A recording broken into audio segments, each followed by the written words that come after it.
Teacher's log, Kinder Adventures. Um, I feel like I'm gonna have the strongest legs in the world after having to get down on my knee, get back up, get down on two knees, get back up, get down on a knee, get back up. After trying to get on these kids' level, these kids are so tiny. I almost stepped on a couple. I'm sure of it. Like seriously, I was like, "Whoa!" And then there they are. They're just these tiny little people with this weird little run. They all got the same weird little run. I don't even understand it. Weirdest thing ever. And they sneak up on you because they're so tiny. They're like, "Mister, no, go sit down." And then they proceed, like I told you guys earlier, to tell me whatever it was they wanted to tell me, even though I'm telling them, "Go sit down." No, go sit down. They're so tiny.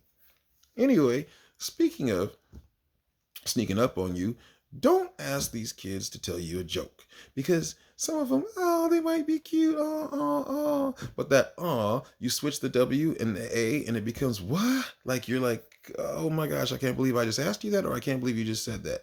It does not work out the way you want it to. Let me give you an example. So the other kindergarten teacher standing next to me, and he's talking to one of the kids right in the front of my line, and he's like, "Hey man, you tell me a joke," and the kid goes.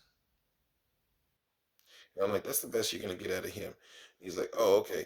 So then he was like, I was like, oh, but so and so they like to talk. Yeah, ask him. He'll probably tell you a joke. He's like, hey, buddy, tell me a joke. Why did the man flush the toilet? At this point, I'm a little worried because that's not the best way to start a joke coming from a kindergartner. Because who knows what they're hearing at home. I'm just saying, I'm not talking about anybody, but I'm like, oh my gosh. So I turn a little bit and I was about to walk away, but then I realized I actually wanted to hear the end of this. And he's like, I don't know. Why did he flush the toilet? Kind of hesitant as he said that. And then he was like, because it was his duty. And I'm like, I'm sorry.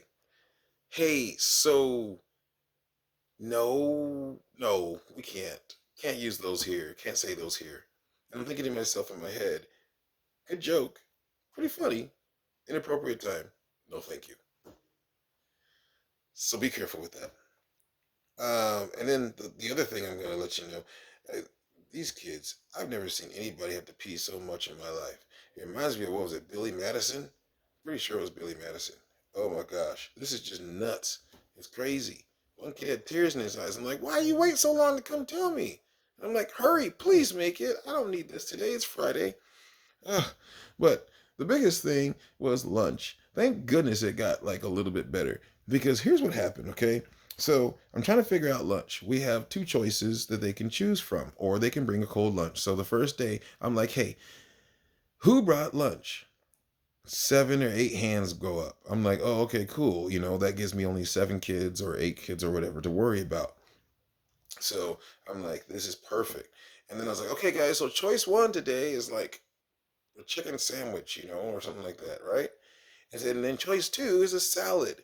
All right, perfect. So I'm like, so who wants choice one? 10 hands go up. And I'm like, what in all hell? And so then I'm like, no, guys, okay, listen. If you brought a lunch, you can't participate in this.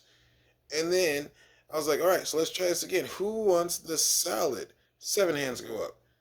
Right at that point, I was like, you know what, this ain't gonna work. And I put a big question mark on my lunch ticket to send to the lunch ladies.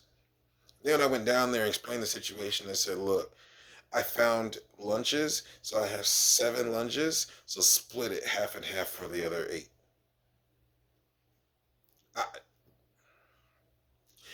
it gets better. So I send them to lunch, and I went to go talk to another teacher, and I was over, like I was late by a couple of minutes, and I shouldn't have been, or whatever, but I was late a couple of minutes. And so I go walking over to get my kids, and there's 4 of them 4 or 5 coming walking towards me, and I'm like, what are they doing? Oh my gosh, they're sending them by themselves. It's day one.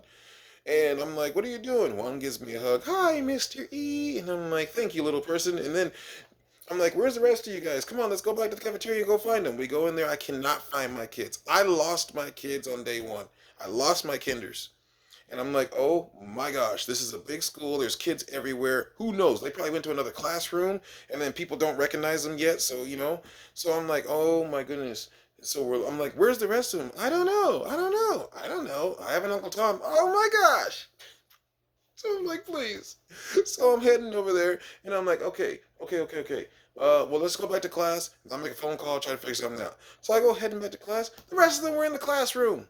They were in the classroom. So here I am thinking about how I'm going to explain to parents how I lost half of them on day one, and how their parents thought that they were safe in my hands and that I was a good person and all this other stuff. And I'm trying to figure out how to explain all that stuff because I lost these little people that could hide anywhere. They could hide in cabinets.